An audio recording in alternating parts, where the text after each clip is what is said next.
Ito boss oh. Paliwanag ko lang kasi kailangan ito is sumut siya dito mismo. Ayan. Yan. Kaya to hindi siya kaya ito hindi naglalak.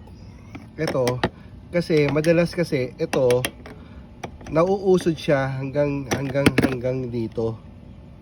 Yan dito.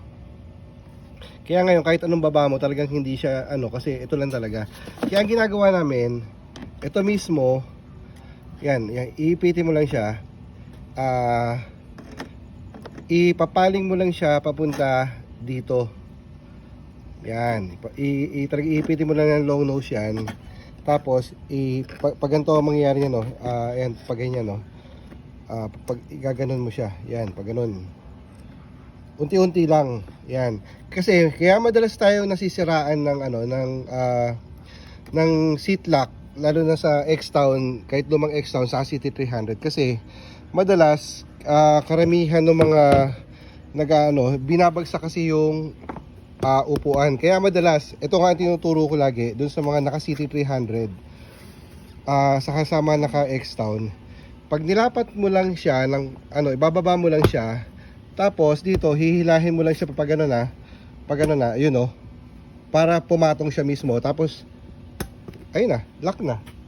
So hindi mo siya kailangan na ibagsak ng gano'n.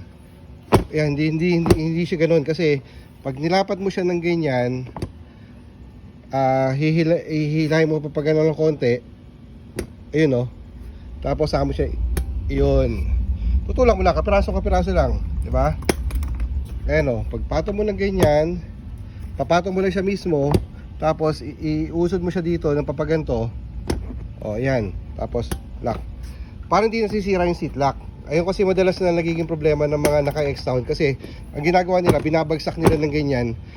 Hindi to sakto. Kapag binagsak mo, hindi yan sa sakto. Tatama yan dito. Ito dito siya tumatama. Kaya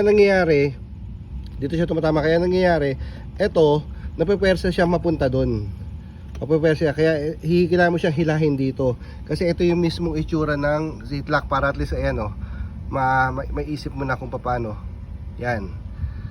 Okay? Kaya ang paglalak, ganito lang papatong mo lang siya ng ganyan, tapos hila ng konti, ayan pag gano'n na, yun may tunog, di ba? Ayun na, lock. Sana makatulong boss